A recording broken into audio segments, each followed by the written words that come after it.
In this quick video, hopefully quick, I will introduce you to a series of exercises that were created by a team at the LDCSB to meet the new curricular requirements for CHC 2D, specifically those dealing with Indigenous communities and Indigenous peoples.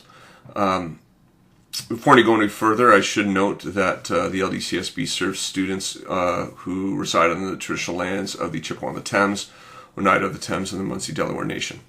Our team consists of a number of teachers from across our board, and our board's Indigenous cultural teacher, Ray John Jr., played a pivotal role in the development of these exercises, and we'd like to thank him for his knowledge, his collaborative spirit, and his insight as we moved through this exercise. So one of the reasons we're sharing this video is because these activities we've created will be available in zip form on the board website, and any teacher in Ontario who wants to embed these into an existing CHC D2L course can simply download this zip file when it's made accessible and then upload it into D2L, and it will appear as another unit in their existing course. And we really hope you have a chance to use this and you find it useful. Any changes you make, any recommendations you have, please share those with us, because we love to hear what you think. So what I'm going to do right now is quickly run you through a few of the activities. The first one, it focuses on the councils, the two councils that existed in the 1920s, specifically in the Haudenosaunee community. One, the Traditional Council, the Confederacy Council, and the other being the one imposed by the Indian Act when the Canadian government actually locked out the Confederacy Council and imposed the Indian Act Council on this community. Along the way, students will learn about a number of different viewpoints, including Desgahe, who is a member of the Six Nations, who actually proposed the League of Nations to have Six Nations recognized as an independent state. They'll take a look at letters from Frederick Loft, and they'll also take a look at Duncan Campbell Scott, who is one of the chief proponents of the Indian Act. I should also point out, too, as we scroll through this, you might recognize this format. We'd like to thank TILO Ontario for allowing us to use their basic format for their activities, so that those teachers who do use these activities will see some consistency in terms of how those how those activities look. So the next activity focuses on that same first unit. We've called it a matter perspective, and the goal here is for students to get a wide range of perspectives about the Indigenous communities in the 1920s from the government, the Indigenous communities themselves, and local communities.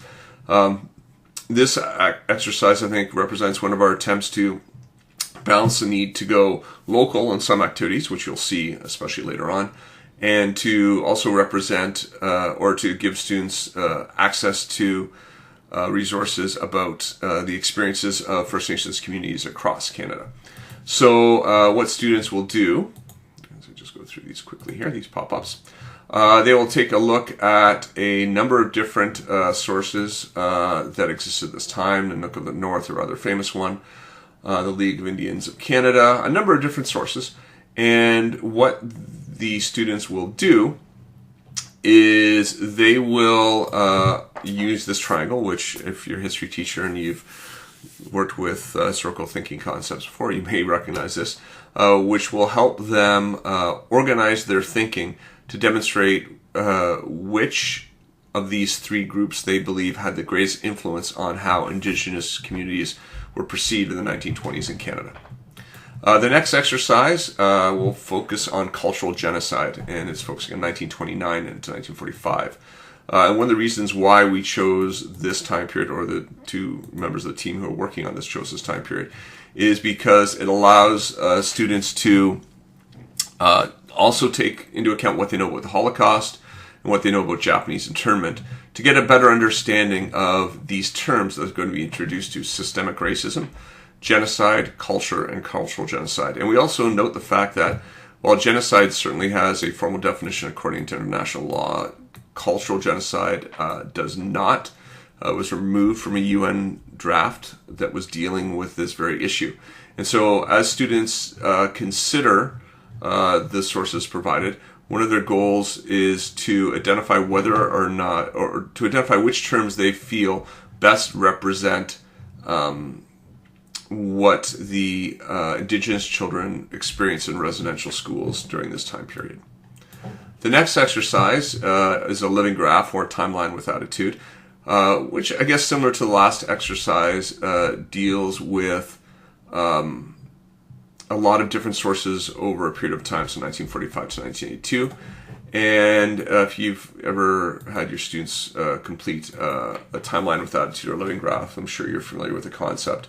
Basically, students will use this sort of framework or another one their teacher might suggest and identify those things that had, if they imagine you're placing all those items along this timeline here, a higher ranking up here would indicate a positive impact on First Nations community, where the lower the score would indicate a negative impact.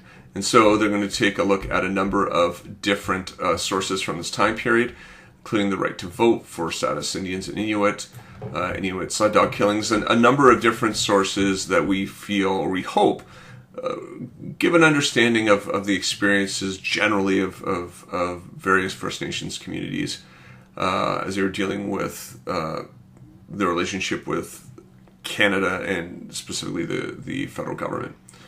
And so when the students are when they're finished this exercise, they will, in their best attempt to summarize the impact of these things on the First Nations communities at this time period, or during this time period. The last exercise we provide for you deals with the Ipperwash crisis, and that's where I mentioned before that we certainly felt the need to represent local communities and what those communities have endured in their relationship with Canadians and other Canadians and the federal government. So in this exercise, students will take a look at the background of the Ipperwash crisis, focusing mainly on perspective. So this chart will let them know, for example, the shared understanding is generally what both the Chippewa and the federal government would probably agree on throughout their history.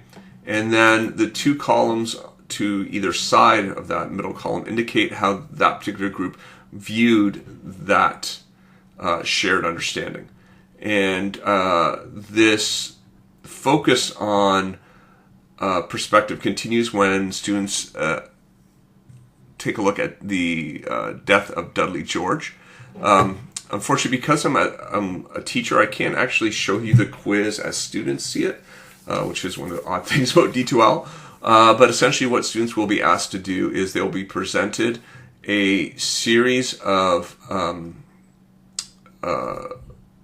moments from the accounts of both the OPP and the protesters who were there with Dudley George when he was killed. And the students will be required to order those things based on context clues. And our goal there more is to help students identify those context clues, but also to understand how differently those two sides presented that day to the court and to other authorities. Once they're done with that, they're going to take a look at the court's findings and the charge of negligence causing death. Finally, students will be asked to consider what Canada should learn from this complex series of events. So there you go. That's an overview of the exercises that we've created. As soon as the